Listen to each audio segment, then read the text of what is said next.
What's up, friends of the good mood? This is Manni and welcome to big news about Robots. Mark 3 is becoming a prestige thing. Not everybody will be able to just have Mark 3 content in the future anymore. Can you believe it?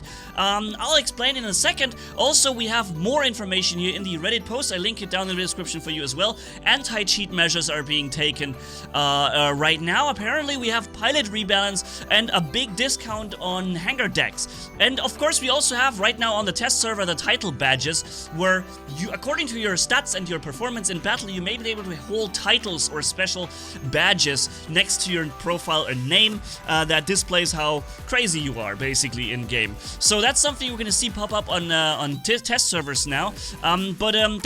It's the information I just want to give you here about it. We have also a crazy discount on hangar decks. For those who don't know, I'll get into the Mark 3 topic in a second. Hangar decks it's this right here. You have up to multiple different hangar decks, and they cost 7,500 gold before to unlock. Now, from now until Friday, it's only going to be 1,500, a massive discount. So if you do need another hangar deck, I think it would be a good time to consider making one now. And then we have the upgrade tokens. Ladies and gentlemen, this is the big thing, and I'm not sure what to think of this. You guys need to tell me in the comments what your thoughts are. Basically, what PixOnic is saying, Mark 3 should become a prestige thing, to stand out more amongst other maxed hangars in the Champions League. And when they say max, they mean Mark 2 level 12. They not necessarily mean Mark 3. And in order to get those tokens, that will be required to upgrade a robot to Mark 3. Tokens, plural. Sometimes you need one, maybe. Sometimes you need multiple, depending on the robot. And you'll be able to get them via leaderboards and operation passes. And only they will be able to allow you to upgrade a robot from Mark 212 to Mark 3, which also at the same time sounds like to me there is not going to be a Mark 4, Mark 5 or whatever coming. Mark 3 will be maxed and will be prestige and max. I don't know if it's true, but that's my thinking right now. I'm glad to hear, or I'm hoping it will not be a higher than Mark 3, but at the same time making this a rare thing.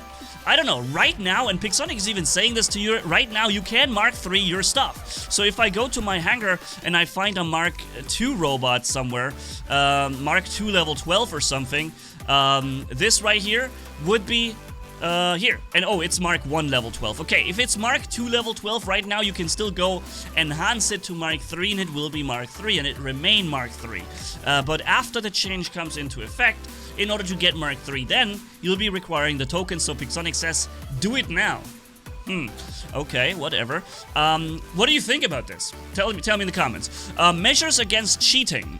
So basically what they're saying here is they notice more reports are coming in, wow, no kidding, about cheating, and also something about PvE. So what they say here, they're trying to basically make it so that the world state and the client state. So you can change things with memory hacks or whatever on your client side right now, and it reflects on the world side where everybody sees you hacking and you can literally globally hack because you do it client based.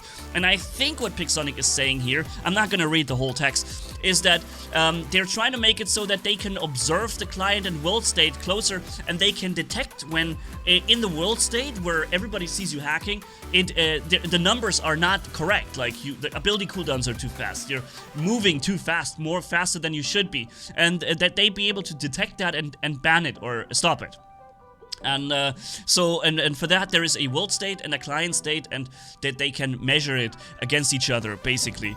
It's an interesting concept, and I hope it's going to work, because there's nothing really screams bad game more than you logging in and you seeing people fly around and dominating everybody because they're hacking, and apparently nothing is being done so far.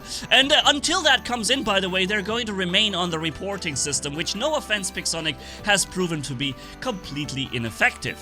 Yeah, so rebalance, pilot skills, big thing. We have pilots being rebalanced in a big manner, where it's of course still subject to change, but they want to make the more graduate graduate for every robot being able to get all the skills, or not everyone, but they have these type of robots and they all should get the same one, instead of which it was before, as they say here, arbitrarily decided which robot got which movement, boost, skill, and so on. But there should be classes of robots and they all should be getting the same skills. For example, we are having here X speed skills, 15% for all robots, instead of what it was 12% for him and 18% for the slower robots. It's 15% for all of them, period. Durability skills, 15% for all. Damage skills, 5% for all. Energy durability or Ansel shield skills, 20 or 25%. And we also see things like target lock-on speed from 65 to 75%. So you basically have almost no lock-on time anymore when you have that skill. Then where a stat skills when your team holds all the 3 beacons, or no, when the enemy team holds 3 beacons or more, or your team maybe a defense boost and so on. There's a whole list of things. If you want, you can read this all for yourself. But it's basically the skills are becoming more powerful because they say with the introduction of Titans and all these other things like drones and microchips and battleships and whatnot, the pilots have become less significant, which I don't think is the case. Pilots are still so significant. But yeah, so they are buffing skills overall. They're providing skills to a more wider variety of robots, if I want to summarize it. And yeah, and also they want to make it so that there's a robot that has this should also be the skills on the other one as well. Not sure if that will apply to the Deft Survivor and Clever Survivor skills, because these things make or break a robot, basically. Having a Deft Survivor or Clever Survivor skill makes a robot almost twice as powerful, or at least 30% more powerful.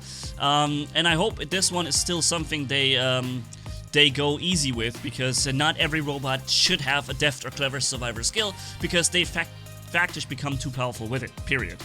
But yeah, so area effect here, defense speed, blah blah blah. Here's an interesting list that I prepared for you guys here. Finally, there's some buffs to a list of legendary pilots to reinvigorate the meta of lower leagues. And they're saying lower leagues because they purposely chose pilots that are not the meta right now. And they're making them more powerful, and because this doesn't tell you much, I actually went ahead and made this list right here. It's the same list, but I've written behind it which robot it is. Boris Crow, Erebus damage after ability use, 15 to 20%. Jack Moore, Strider, damage boost after dash, 5 to 7% damage boost. Ariadne Shaw, Pursuer, ability lasts longer, 25% instead of 20%, which was already pretty good. Kyle Rogers on Inquisitor, repair per second, 1% instead of 0.5. No, 0.775. Kang Strong, Aoguang increased damage ability bonus 15 to 20%. Basil Lapat, damage boost for 800 plus meter range weapons from 7.5% to 10%. That's really good, actually. Olga Menina, 20% to 25% phantom ability duration. Isabella Porter, Leech, more leeching, less resistance loss on the ability, 70 to 80% resistance as it was before. Amalia Ite Gumo, Haichi resistance points from 20 to 30. That's actually really interesting. I might want to check out the Haichi after this. Nicholas Wanson, Fenrir, more resistance when ability is active. Of course, remember we all use Bernadette Wolf, but this one here is now a little more relevant, to 25 to 40% more resistance. Remember, Bernadette Wolf gives you 60 defense points, but disables your ability and your shield. This one here basically gives you 40 all the time, and you keep that shield. Maybe interesting. Tal Mokri, Spectre, damage boost when ability is active, 7.5 to 10%. Very interesting too. Stanislav Chen, Invader, increased suppression effect from 20 to 25%. One thing that's not in here, which I think, or I wish would be, are our legendary pilots from, for example, the Manni pilot. I think the Manni pilot isn't really powerful at all. There's so many other pilots that are more interesting, including, by the way, Adrian, right? And I think also our special legendary pilots, including Adrian, maybe we could be looked at as well, so that our pilots are more interesting across the board. Maybe because they could be something for meta robots as well, if only they were made so that they could in some way give you a bonus equivalent to what meta pilots give you. But they're far away from this, and you would never run a Manni pilot on a Pursuer if you can, on a Ravana, for example, if you can Arnav Poe, for example, right?